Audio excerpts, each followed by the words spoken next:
네, 우리 좌우로 앞뒤로 서로 인사하겠습니다. 인사말은 사랑합니다입니다. 서로 인사하겠습니다. 사랑합니다. 네, 사랑합니다.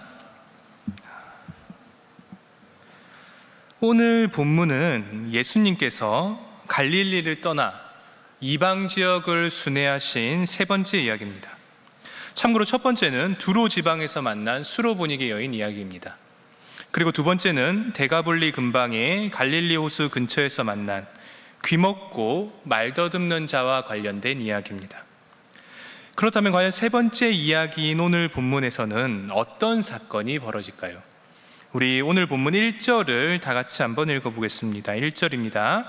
시작. 그 무렵에 또 큰 무리가 있어 먹을 것이 없는지라 예수께서 제자들을 불러 이르시되. 아멘.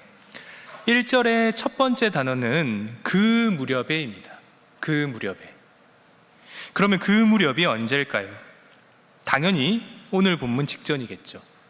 직전 본문을 신경을 쓰고 있다라는 표현입니다. 그래서 풀어서 표현을 하자면 이 정도일 것 같습니다. 이방 지역에서 귀먹고 말 더듬는 자를 고치고 나서, 아마 이렇게 해석을 하시면 될 것 같습니다. 즉 이방 지역을 순회하는 중이라는 것을 염두에 두라는 표시입니다. 지금 예수님이 이방 지역을 순회하는 중이다. 그때가 그 무렵이다라는 것입니다. 그러면 그 무렵에, 즉 이방 지역을 순회하고 있을 때 누가 있습니까? 오늘 본문을 보시면 누가 있습니까? 또 큰 무리가 있어. 그냥 무리가 아니라 큰 무리고, 그냥 큰 무리가 아니라 또 큰 무리입니다. 또라는 표현을 볼 때 마가복음에서 이미 큰 무리가 나온 것 같습니다. 언제일까요? 우리 마가복음 6장 34절을 보겠습니다. 우리 6장 34절을 제가 한번 읽어보겠습니다. 예수께서 나오사 누구를 보시고? 큰 무리를 보시고 그 목자 없는 양 같음으로 인하여 불쌍히 여기사 이에 여러 가지로 가르치시더라. 아멘. 우리가 너무나 잘 아는 이야기입니다. 이 이야기가 어디에 포함된 말씀입니까? 오병이어 이야기죠. 오병이어 사건입니다. 정리를 하면 오늘 본문은 이곳이 이방 지역이라는 것과 오병이어 사건을 염두에 두고 읽기를 원하고 있습니다. 그 무렵에 또 큰 무리가, 이방 지역이라는 것을 생각하고 오병이어 사건을 염두에 두고 오늘 본문을 읽어야 하는 것입니다. 자, 그리고 1절 후반을 보시면 오늘 본문 전체를 끌어가기 위한 배경이 나옵니다. 1절 후반을 보십시오. 그 무렵에 또 큰 무리가 있어 뭐가 없다? 먹을 것이 없는지라. 먹을 게 없는 겁니다. 그래서 예수님께서 제자들을 부르십니다. 우리 2절을 다 같이 한번 읽어보겠습니다. 2절입니다. 시작. 내가 무리를 불쌍히 여기노라. 지났으나 먹을 것이 없도다. 아멘. 예수님이 무리를 불쌍히 여기셨다라고 합니다. 불쌍히 여기셨다. 원어로 스플랑크니조마이라고 합니다. 그런데 이 단어가 어디서 왔느냐? 스플랑크논이란 단어에서 파생이 된 단어입니다. 그러면 스플랑크논은 무슨 뜻인가? 뜻은 내장이나 중요 기관을 뜻하는 단어입니다. 우리 몸에 있는 내장과 중요 기관을 뜻하는 단어에서 파생이 되어서 오늘 본문에 나오는 불쌍히 여기다라는 단어가 나온 겁니다. 제가 예전에 한번 설명을 드린 적이 있는데요, 고대 근동에서, 지금의 우리가 아니라 고대 근동에서 내장은 인간의 감정이 담긴 곳입니다. 그냥 소화를 시키는 곳이 아니라 인간의 감정이 머무는 곳입니다. 그리고 고대에는 제사를 지낼 때 사람들이 그냥 동물을 잡고 바로 태워버리는 게 아니라 내장을 빼서 그것을 먹은 다음에 남은 것들을 불태워버립니다. 그게 바로 고대인들의 풍습입니다. 즉 감정이 담긴 내장을 먹고 내 속에 그 감정을 담는 것입니다. 이러한 의미가 내적으로 깔려있는 단어가 바로 오늘 본문에 나오는 불쌍히 여기다입니다. 그러면 이거를 적용해서 한번 오늘 본문 2절을 다시 한번 더 보겠습니다. 2절을 보십시오. 무리들이 이미 예수님과 함께한 지 며칠이 지났습니까? 사흘이 지났습니다. 사흘. 그리고 그들이 굶주리고 있다라고 합니다. 무리들이 얼마나 배가 고플까? 얼마나 배가 고플까? 그리고 그 배고픔을 해결할 방도도 없는 비참한 처지의 무리들입니다. 사실 배가 고프면 그냥 집으로 돌아가서 밥을 먹거나 미리 먹을 것을 싸오면 되는 건데 그게 안 되는 겁니다. 그게 안 되니까 굶주린 배를 움켜잡고 있는 거겠죠. 즉 비참한 처지인 겁니다. 그런데 그 군중의 배고픔과 비참함이 담긴 내장을 예수님이 씹어 먹으시고 자신의 내장에 그 배고픔과 비참함의 감정을 담으시는 겁니다. 그리고 나서 제자들에게 말씀을 하시는 겁니다. 내가 무리를 불쌍히 여기노라. 그냥 말로만 하는 연민이 아니라 참된 연민입니다. 바로 여기서 오병이어 본문과 차이점이 생깁니다. 오병이어 본문과 오늘 본문 둘 다 큰 무리를 불쌍히 여긴 것은 똑같습니다. 불쌍히 여기셨다라고 합니다. 연민하십니다. 그런데 연민의 이유가 다릅니다. 연민의 이유가 다르다. 아까 전에 본 34절을 보십시오. 이 34절을 보시면 이유를 뭐라고 합니까? 예수께서 나오사 큰 무리를 보시고 그 목자 없는 양 같음으로 인하여 불쌍히 여겼다라고 합니다. 올 겨울인 1월 15일에 제가 연민이라는 제목의 설교에서 말씀을 드렸습니다. 혹시 기억나시나요? 한 5개월 전인데 목자 없는 양이라는 표현은 어떤 이미지냐면 우리가 상상하는 그런 불쌍한 이미지, 목가적인 이미지가 아니라 군사적인 이미지입니다. 전쟁을 해야 되는데 우두머리가 없다는 겁니다. 그리고 실제로 오병이어 본문의 배경인 갈릴리 지역에는 실제 군사적 봉기의 분위기가 있었습니다. 터지기 일보 직전인 겁니다. 로마 정부의 불만인 겁니다. 그래서 그들이 뭔가를 하고 싶은데 그들을 이끌 제대로 된 리더가 없었기에 예수님이 그들을 불쌍히 여기셨던 것입니다. 오늘 본문 당시 지도자라고 자부하는 이스라엘의 왕이나 아니면 영적 지도자라고 자부하는 서기관과 바리새인들이 그 불쌍한 사람들을 제대로 이끌어서 바른 곳으로 가야 하는데 그들을 이끌 리더가 없다는 겁니다. 그러니까 예수님이 그들을 불쌍히 여기셔서 가르침을 베푸시는 겁니다. 너희는 이렇게 살아야 한다. 이런 방향으로 가야 한다. 하지만 오늘 본문은 다릅니다. 오늘 본문에 나오는 연민은 철저하게 육체적 고난으로부터 나오는 연민입니다. 그들이 얼마나 배가 고플까입니다. 오병이어 본문과 완전히 다른 이유입니다. 자, 그리고 2절을 보시면 이 2절에서 우리가 또 주목해야 할 단어가 있습니다. 2절 중반을 보십시오. 그들이 어떻게 했다? 나와 함께 있은 지 이미 사흘이 지났다라고 합니다. 그들이 예수님과 함께 있다. 즉 그들이 예수님과 함께 머문 겁니다. 그들이 예수님과 함께 머물렀다. 그런데 여기서 좀 이상한 게 있습니다. 특히 원어로 보면 훨씬 더 잘 보이는데요. 본래 뭐뭐에 머물다라는 단어는 헬라어로 메노라고 합니다. 진짜 쉬운 단어입니다. 자주 쓰이고 어디에 머물다, 머물다란 단어가 메노입니다. 그런데 오늘 본문은 메노라는 단어를 쓰지 않습니다. 무슨 단어를 쓰냐? 그냥 메노가 아니라 프로스라는 단어를 붙여서 프로스메노라는 단어를 씁니다. 뜻은 그냥 아무데나 머무는 것이 아니라 뭐뭐에게로 향하여 뭐뭐에 머물다입니다. 프로스란 단어의 뜻이 뭐뭐에게로, 뭐뭐를 향하여라는 뜻이거든요. 그래서 그냥 머무는 게 아니라 정확한 목적지를 가지고 뭐뭐를 향하여 뭐뭐에게 머물다입니다. 즉 오늘 본문에 나오는 큰 무리들은 우연히 예수님과 함께하게 된 자들이 아닌 겁니다. 그냥 뭐 어쩌다 보니까, 다니다 보니까 예수님과 함께 머물렀다, 이게 아니라 자신의 의지로 예수님께 나아가서 예수님과 함께 머물렀던 자들입니다. 그래서 아마 스플랑큰 이조마이라는 단어를 쓸 만큼, 즉 불쌍히 여기다라는 단어를 쓸 만큼 예수님이 좀 더 감정이입을 하지 않았나 생각이 됩니다. 그냥 우연히 만난 자들이 아니라 나를 정말 믿고 따라온 자들이 굶고 있으니까 예수님이 너무 불쌍히 여기시는 겁니다.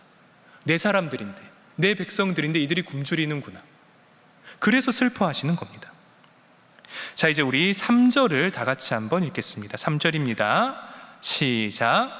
만일 내가 그들을 굶겨 집으로 보내면 길에서 기진하리라. 그 중에는 멀리서 온 사람들도 있느니라. 아멘. 이미 언급을 드렸다시피 배가 고프면 어떡합니까? 집으로 돌아가면 되죠. 돌아가면 됩니다. 그런데 왜 이들이 돌아가지 않을까? 이것은 대가볼리의 지리를 알면 훨씬 더 쉽게 풀리는 문제입니다. 일단 대가볼리는 전체적으로 황량하고 험한 지형을 가지고 있습니다. 혹시 그 지난주에 제가 보여드렸던 그 지도 기억나시나요? 네. 중간에 갈릴리 호수가 있고 갈릴리 호수 서편에 이스라엘이 접경해 있죠. 그리고 대가볼리는 어디에 있습니까? 갈릴리 호수의 동편에 있죠. 즉 대가볼리, 갈릴리 호수 동편은 갈릴리 호수 서편 지역보다 굉장히 지형이 안 좋기 때문에 거주지가 거의 없습니다. 띄엄띄엄 있는 겁니다. 따라서 거주지가 띄엄띄엄 있다 보니까 이동을 하려면 보급품을 미리 준비해야 합니다. 그냥 걸어갔다가는 황량한 벌판에서 굶어 죽는 겁니다. 거기 오늘 본문을 보십시오. 오늘 본문의 이들은 쌩쌩한 사람들이 아니라 먹을 것이 없어서 지친 이들입니다. 이들을 이 상태로 보내면 어떻게 될까?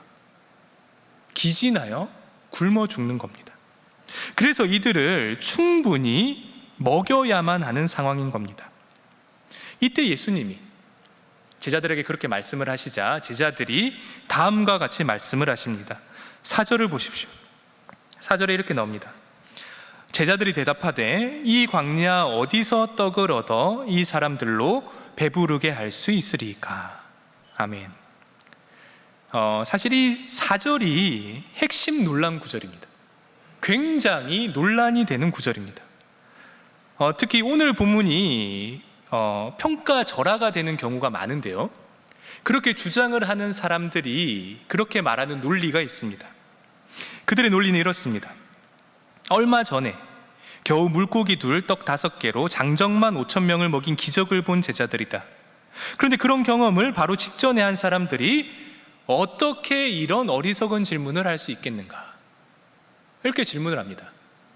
그래서 굉장히 진보적인 학자들은 뭐라고 하냐면 오늘 본문의 역사적 배경이 오병이어 사건과 똑같다라고까지 주장을 합니다. 그냥 똑같은 사건을 보고 오병이어 사건도 쓰고 오늘 본문 이른바 칠병이어 사건도 썼다, 이렇게 주장을 하는 겁니다. 여러분은 이에 대해 어떻게 생각하십니까? 저는 이들에게 이렇게 대답을 할 것 같습니다. 당신들은 인간을 너무 과대평가하는 것 아닌가? 우리 인간을 너무 과대평가하는 것 아닌가? 오늘 본문에 나온 제자들의 모습이야말로 진짜 우리의 세상이며 진짜 우리의 모습이다. 여러분, 출애굽을 했던 이스라엘 백성들이 똑같이 행했습니다. 바로 직전에 10가지 기적을 보고 심지어 홍해가 갈라지는 기적을 바라봅니다. 근데 그 뒤에 어떻게 합니까? 조금만 힘드니까 하나님을 부정하고 애굽으로 돌아가려고 합니다. 그리고 엘리야가 그랬습니다. 그 위대한 엘리야가 하나님의 도우심으로 수백의 다른 신을 믿는 선지자와 싸워서 이깁니다. 무려 850대 1 싸움에서 이깁니다.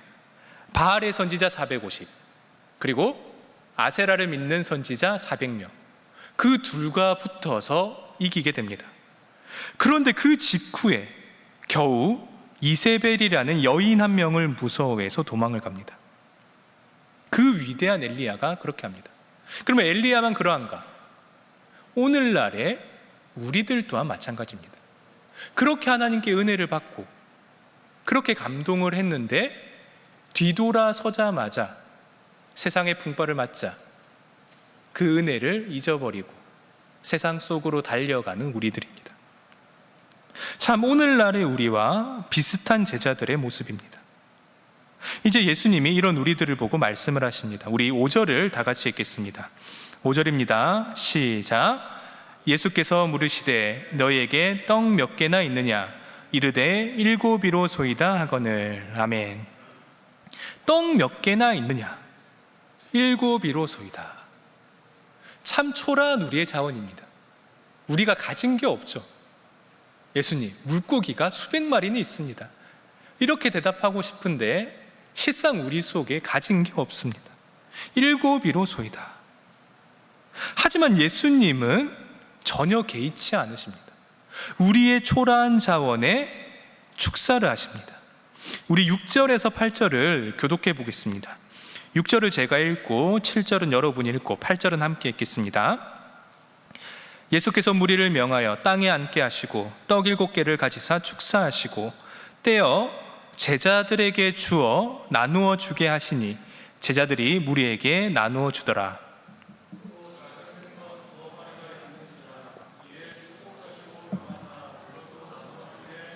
함께 읽습니다. 배불리 먹고 남은 조각 7 광주리를 거두었으며. 아멘. 오늘 본문을 특히 이 부분을 꼼꼼히 읽어보면 오병이어 사건과 다른 점이 굉장히 많다라는 걸 알 수 있습니다. 첫 번째로 축사를 각각 합니다. 먼저 떡을 축사하시고 나눈 다음에 물고기를 축사하십니다.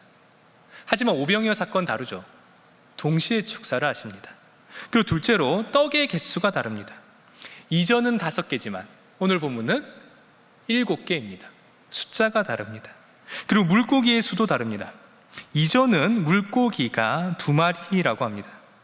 하지만 오늘 본문은 2마리라고 하는데요, 약간 오역입니다. 이 부분을 정확하게 번역을 하면 이렇게 됩니다. 약간의 작은 물고기들입니다. 약간의 작은 물고기들. 참고로 작은 물고기는 아마 당시 주식으로 먹던 정어리일 확률이 높습니다. 그래서 번역을 하면 약간의 정어리들, 아니면 정어리 몇몇 마리들, 이렇게 해석을 하면 됩니다. 완전히 다르죠, 오병이어와. 그리고 넷째로 남은 개수가 다릅니다. 이전은 12입니다. 하지만 오늘 본문은 7이 남습니다. 그리고 다섯째로 남은 양의 기준을 지칭하는 단어가 다릅니다. 이전 본문은 바구니라고 합니다. 바구니. 하지만 오늘 본문은 광주리라고 합니다. 실제 원어도 다르겠습니다. 어떻습니까? 얼핏 보면 비슷한 이야기 같지만 세세히 살펴보면 꽤 다르다라는 걸 알 수 있습니다. 자, 이제 마지막 절인 9절입니다. 우리 9절을 8절과 같이 한번 읽어보겠습니다. 우리 8절과 9절을 같이 읽습니다. 시작. 배불리 먹고 남은 조각 7 광주리를 거두었으며 사람은 약 4,000명이었더라. 예수께서 그들을 흩어 보내시고. 아멘. 무려 4,000명의 사람이 배불리 먹게 됩니다. 잠시 4절을 다시 한 번 더 보십시오. 4절에 제자들이 이렇게 말합니다. 제자들이 대답하되 이 광야 어디서 떡을 얻어 이 사람들로 배부르게 할 수 있으리까?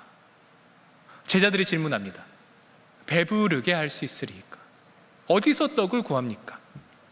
이 질문에 마가복음이 대답을 합니다. 배불리 먹고 남은 조각만 7 광주리다. 그리고 사람은 무려 4,000명이다. 여러분, 이게 어떻게 가능했을까요? 이게 어떻게 가능했을까? 나의 작은 자원일지라도 예수님이 요구하실 때 솔직하게 드리기만 하면 불가능할 것만 같은 일이 가능해지는 겁니다. 예수님으로 말미암아 가능한 것입니다. 그리고 이제 9절 후반을 보시면 그 예수님께서, 그 기적의 예수님께서 이제 사람들을 흩어보내십니다. 예수께서 그들을 흩어보내시고, 원어로 아폴리오라고 하는데요, 뜻이 2개가 있습니다. 하나는 해산시키다입니다. 사람들을 흩어지게 하다, 해산시키다. 그리고 두 번째 뜻은 해방시키다라는 뜻이 있습니다. 참 의미심장한 단어입니다. 하나님을 믿는다고 주장하던 유대인들은 이방인 무리들을 배척하고 그들을 뭉치지 못하게 했습니다. 해산시키려고 했습니다. 힘을 빼려고 했던 것입니다. 하지만 오늘 본문의 예수님은 자신을 의지적으로 따른 큰 이방인 무리들을 해방시키십니다. 오늘 본문의 모양새는 흩으신 거지만 실제로는 모인 모든 자들을 배부르게 하시고 그들을 배고픔에서 해방시키셨던 것입니다. 자, 이렇게 오늘의 본문이 끝이 납니다. 말씀을 맺겠습니다. 오늘 본문은 오병이어 사건과 같은 듯하지만 참 다른 본문입니다. 떡은 2덩이가 더 있었고 사람은 1000명이 적었고 남은 바구니는 5개가 적었습니다. 그런데 이에 대해 숫자로 뭔가를 해석해 보려는 시도는 요한복음이나 요한계시록은 몰라도 마가복음에서는 그리 적절치 못합니다. 왜냐하면 마가의 전공은 상징적 해석이 아니라 역설이거든요. 요한복음이나 요한계시록에서는 그렇게 해석을 해볼만 하지만 적어도 마가복음에서는 너무 숫자에 큰 의미를 두셔서는 안 된다는 겁니다. 아무튼 오늘 본문은 오병이어 사건과 참 다른 사건입니다. 그 정도로만 조금 이해를 하시면 되는 겁니다. 그러면서 동시에 1절부터 오병이어 사건을 주목토록 합니다. 그래서 본문에 관심이 있고 본문에 민감한 사람들은 마가가 단순히 예수님이 또 한 번 더 큰 무리를 먹이셨다라는 것에 집중하는 게 아니라 오병이어 사건과 연계하여 뭔가 다른 무언가를 말하려는 내용이 있는지를 자세히 관찰합니다. 예수님이 무리를 한 번 더 먹이셨지, 이거에 집중하는 게 아니라 그것과 연계하여서 뭔가 다른 걸 말하려는 건 아닌가, 이거에 대해 집중을 했습니다. 그 결론이 다음과 같습니다. 첫째로 연민의 대상과 연민의 이유입니다. 오늘 본문은 물론이고 이 마가복음은 스플랑크니조마이라는 강한 뉘앙스를 가진 단어를 사용해서 예수님이 무리들을 정말로 불쌍히 여기셨다라고 합니다. 그런데 그 대상이 굉장히 독특합니다. 대부분의 사람들이 흔히 연민을 느낄 수 있는 사람들이 아니라 혐오의 대상에게 그 단어가 사용이 됩니다. 혐오의 대상에게. 1장에서는 모든 사람들이 멀리하던 나병 환자를 불쌍히 여기십니다. 그리고 6장, 즉 오병이어 본문에서는 혁명을 일으키려는 불온한 무리들에게 사용이 됩니다. 그리고 오늘 본문에서는 유대인들이 상종하지도 않던 이방인들을 불쌍히 여기십니다. 그런데 오늘날의 우리는 어떻습니까? 후천적 학습인지 아니면 본능인지는 모르겠지만 아마 둘 다겠죠. 우리는 연민의 폭이 굉장히 좁습니다. 예를 들어 우리는 본능적으로 가난한 사람에게만 연민을 느낍니다. 여러분, 부자에게는 연민을 느끼면 안 됩니까? 제가 직전 교회에서 꽤 부자들이 사는 교구를 제가 담당을 했었거든요. 서초 교구였습니다. 연민할 사람이 없을까? 아닙니다. 그들도 굉장히 불행한 인생을 살고 있습니다. 부자든 아니든 그거 하나 가지고 연민의 대상이 나눌 수는 없는 겁니다. 그리고 좀 연약해 보이고 착해 보이는 사람만 우리는 연민하려고 합니다. 의외로 이렇게 따져보면 우리 모두에게 꽤 까다로운 기준이 있다는 걸 발견하게 됩니다. 여러분, 우리가 예수님처럼 타인을 폭넓게 연민하려면 타인을 연민하는 이유의 폭을 넓히셔야 합니다. 연민의 폭을 넓히셔야 하는 겁니다. 내 고집, 내 삶의 방식대로만 생각을 한다면 우리 또한 바리새인처럼 폭 좁은 연민을 할 수밖에 없는 겁니다. 이게 첫 번째입니다. 연민의 대상과 연민의 이유를 고민해야 한다. 그리고 둘째로 제자들의 우둔함입니다. 분명 제자들은 오병이어 사건 시점부터 예수님께 강력한 요구를 받습니다. 너희가 그들을 먹이라. 너희가 그들을 먹이라. 그리고 제자들은 오병이어 사건, 즉 그 떡에 관하여 깨달아야만 하는 것이 있었습니다. 그게 1월 22일 설교 내용이었습니다. 가능하시면 시간이 나실 때 1월 15일과 1월 21일 설교를 반드시 한 번만 더 보시길 바랍니다. 마가복음에서 정말 중요한 본문입니다. 그래서 지금 요약을 하면 그게 뭐냐? 하나님의 아들이신 예수님을 머리로 아는 것이 아니라 그의 말을 경청하며 그가 하는 일을 따라하는 것, 즉 그의 길을 추종하는 것이 제자의 길이라는 것입니다. 머리로만 아는 게 아니라 예수님의 말씀을 경청하고 실제로 예수님이 걸어가셨던 그 길을 따라가는 게 내부인의 길이라는 겁니다. 그렇게 하는 사람만이 내부인이 될 수 있습니다. 그런데 오늘 본문의 제자들은 여전히 그것을 깨닫지 못하고 있습니다. 하지만 그럼에도 불구하고 오늘 본문의 예수님은 그런 제자들을 버려두시지 않습니다. 우리 5절과 6절을 보겠습니다. 이렇게 나옵니다. 예수께서 물으시되 너희에게 떡 몇 개나 있느냐? 이르되 7이로소이다 하거늘. 그리고 6절 후반입니다. 제자들에게 주어 나누어 주게 하시니. 제자들에게 주어 나누어 주게 하시니. 예수님의 질문에 제자들은 한 게 없습니다. 그저 솔직하게 내가 가진 것을 말씀드렸을 뿐입니다. 7이로소이다. 그런데 예수님은 그것을 가지고 축사하시고 떼어서 본인이 하는 게 아니라 제자들에게 나누게 하십니다. 사실 예수님이 하셔도 되거든요. 근데 굳이 제자들에게 하게 하십니다. 여러분, 우리의 능력의 부족함이 핑계가 될 수 없습니다. 우리의 우둔함이 변명이 될 수 없습니다.